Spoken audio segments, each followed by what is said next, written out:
एक बार फिर सभी को नमस्कार। भाषाओं का आकृति मूलक वर्गीकरण भाषा विज्ञान का यह बहुत ही महत्वपूर्ण विषय है और किसी भी परीक्षा में इससे अनेक प्रकार के प्रश्न पूछे जाते हैं। तो बहुत ही संक्षेप में एक फ्लो चार्ट के माध्यम से आपके सामने लेकर के आया हूं। इसके बाद फिर पारिवारिक मूलक वर्गीकरण जो है वो आपके सामने लेकर के आएंगे। तो आज देखते हैं भाषाओं का आकृति मूलक वर्गीकरण। तो भाषाओं का आकृति मूलक वर्गीकरण के लिए आपको बस ये बहुत ही छोटी क्लास है और इसमें आपको बस ये फ्लो चार्ट को समझना है। उसके बाद ये विषय आपका क्लियर हो जाएगा। चाहे तो उसके बाद डिटेल में और भी पढ़ सकते हैं, लेकिन इतना परीक्षा के लिए बहुत आवश्यक है। तो भाषाओं का आकृति मूलक वर्गीकरण, सबसे पहले देखिए भाषा। अब भाषाओं को आकृति मूलक वर्गीकरण में विभक्त करने के लिए, आकृति मूलक वर्गीकरण को समझने के लिए सबसे पहले भाषाओं को दो भागों में बांटा जाता है, एक अयोगात्मक भाषा और एक योगात्मक भाषा। ठीक है, भाषाओं को सबसे पहले दो भागों में बांटा जाता है, एक होता है अयोगात्मक और एक होता है योगात्मक। या यूँ कहिए कि एक कुछ भाषाएं अयोगात्मक होती है और कुछ भाषाएं योगात्मक होती है। तो इसमें से जो योगात्मक भाषाएं होती है, योगात्मक भाषाओं में भी तीन भाग किए जाते हैं। योगात्मक भाषाओं के तीन भाग किए जाते हैं और इन तीनों भागों से ही आपसे प्रश्न पूछे जाते हैं। तो थोड़ा ध्यान से देखेंगे इसको। सबसे पहला भाग है अश्लिष्ट योगात्मक। आपको कोई भाषा दे दी जाती है और उसके बाद पूछा जाता है कि ये भाषा किस वर्ग में आएगी। अश्लिष्ट योगात्मक है, श्लिष्ट योगात्मक है, प्रश्लिष्ट योगात्मक है, आंशिक प्रश्लिष्ट योगात्मक है। इस तरह से प्रश्न पूछा जाता है। तो उसका उत्तर देने के लिए सबसे ज़्यादा आवश्यक है कि आपको इस चार्ट को समझना होगा। ठीक है, तो सबसे पहली भाषा होती है अश्लिष्ट योगात्मक, फिर उसके बाद प्रश्लिष्ट योगात्मक और उसके बाद श्लिष्ट योगात्मक। और सबसे पहली भाषा जो मैंने कहा है उसका यह तात्पर्य नहीं है कि सबसे पहली भाषा ही अश्लिष्ट योगात्मक होगी। मतलब ये चार्ट में जो सबसे पहले लिखा है मैं उसकी बात कर रहा हूँ। बाद में कहते हैं कि गुरुजी आप ही ने बता दिया था। तो जो अश्लिष्ट योगात्मक भाषा होती है वह होती है प्रत्यय प्रधान।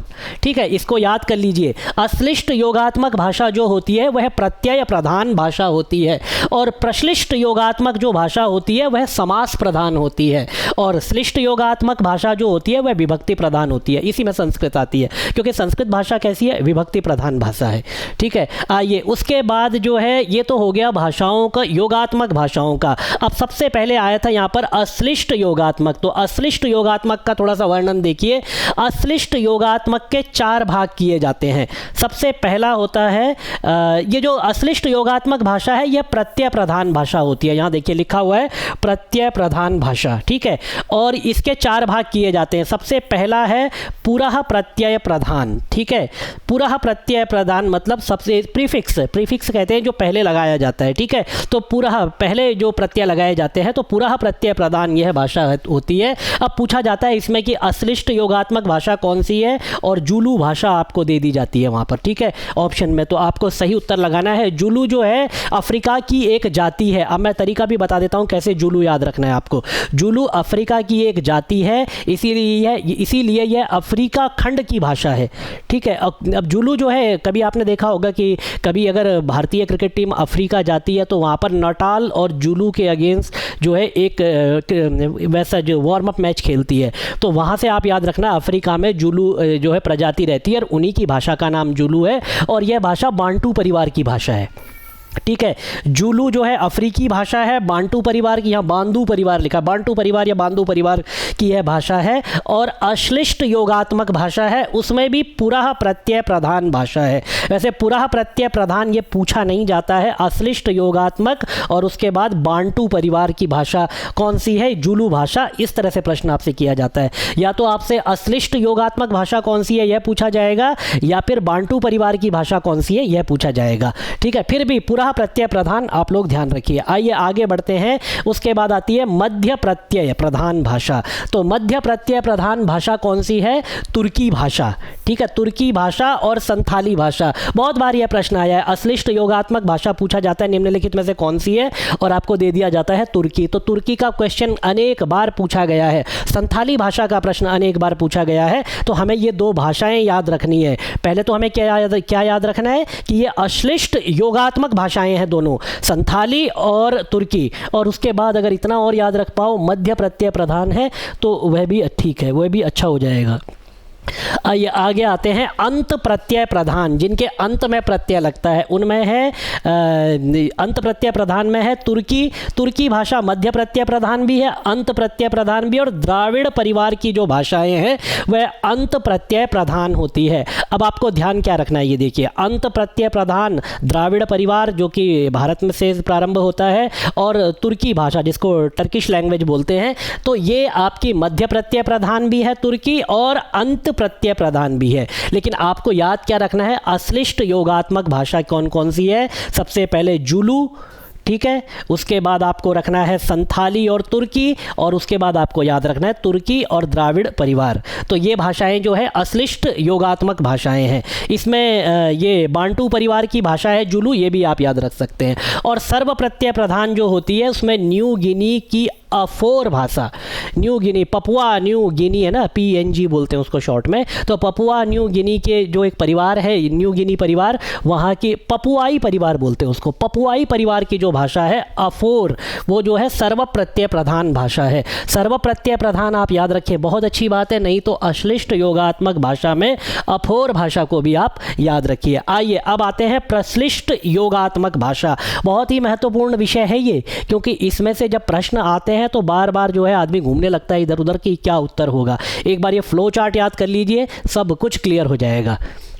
प्रश्लिष्ट योगात्मक भाषा की बात करते हैं जिसमें समास प्रधान है, ये वाला ले रहे हैं अब हम। तो प्रश्लिष्ट योगात्मक भाषा में दो भाग होते हैं, एक पूर्ण प्रश्लिष्ट और एक आंशिक प्रश्लिष्ट।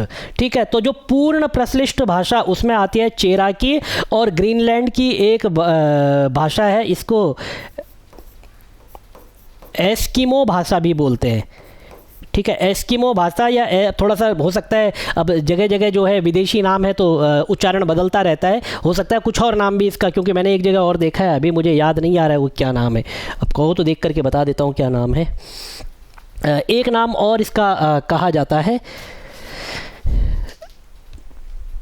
इसका दूसरा नाम जो आता है ग्रीनलैंड, एस्किमो भाषा तो इसको कहा जाता है, और एक और नाम एस्किमो भाषा तो मुझे मिल गया, और एक नाम और इसमें कहा जाता है, चलिए फिर कभी आएगा तो मैं बता दूंगा उसको, अभी छोड़ दीजिए उसको। इसी तरह का एक नाम है, एस्किमो की जगह एस्कियो एस्किपो कुछ है, वो देख लेंगे बाद में। तो चेराकी भाषा और ग्रीनलैंड की भाषा जो है प्रश्लिष्ट योगात्मक भाषा है। ये कई बार प्रश्न आया हुआ है, चेराकी भाषा।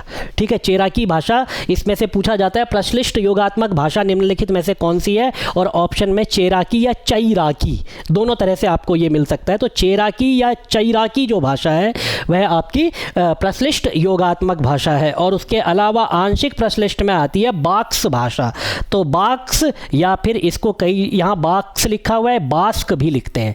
ठीक है, तो बास्क आए चाहे बाक्स आए, मैं आपको वो बता रहा हूँ कि कहीं पर यदि पाठ भेद हो, कहीं पर कोई अशुद्धि हो, तो दोनों तरह से आपको पता होना चाहिए, चाहे बाक्स आए चाहे बास्क आए, ये दोनों जो भाषा एक ही भाषा है। ये प्रश्लिष्ट योगात्मक भाषा है, और आंशिक प्रश्लिष्ट इसको कहा जाता है। आंशिक प्रश्लिष्ट आपसे नहीं पूछा जाएगा, प्रश्लिष्ट योगात्मक भाषा में बास्क भाषा या बाक्स भाषा, चेराकी और ग्रीनलैंड की एस्किमो भाषा, ये भाषाएं आपको याद रखनी है। फिर आती है श्लिष्ट योगात्मक।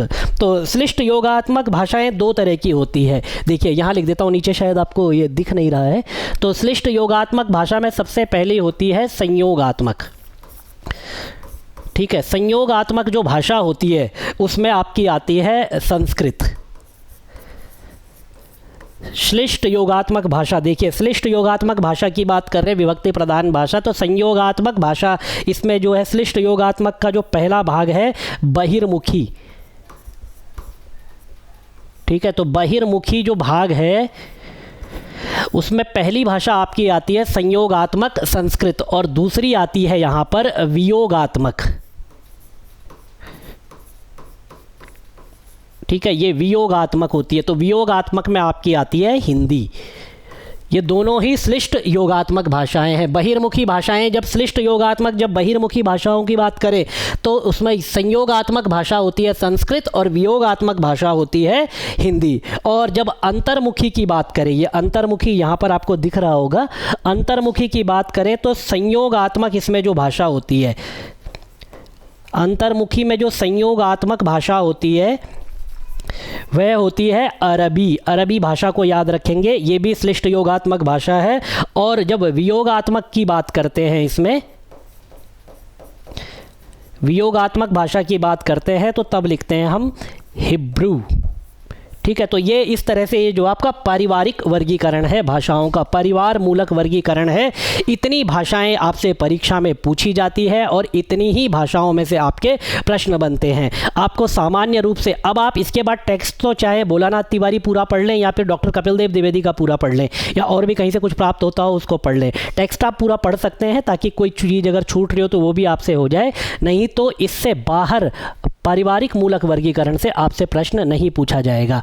आकृति मूलक वर्गीकरण में भी कुछ प्रश्न पूछे जाते हैं, तो अगली जो कक्षा होगी, अगला जो वीडियो होगा, उसमें आकृति मूलक वर्गीकरण के जो प्रश्न होंगे, जो भाषाओं का इस तरह से डायग्राम होगा, वह आपके सामने लेकर के प्रस्तुत करेंगे। उसमें भी दो शतम और केंटुम, या शतम कहें या सतम, सतम और केंटुम, इस दो को अगर हम विभक्त कर देंगे, दो की भाषाओं को जान लेंगे, तो ये उसमें से भी जो प्रश्न बनते हैं वह हमारे पूरे हो जाएंगे। 2-3 भाषाएं और है जो परीक्षा में पूछी जाती है, तो अगली वीडियो में उन सब पर हम बात करेंगे। तब तक के लिए आप अपनी परीक्षा की तैयारी करते रहें और इसी तरह से वीडियो को शेयर, लाइक और सब्सक्राइब करते रहें।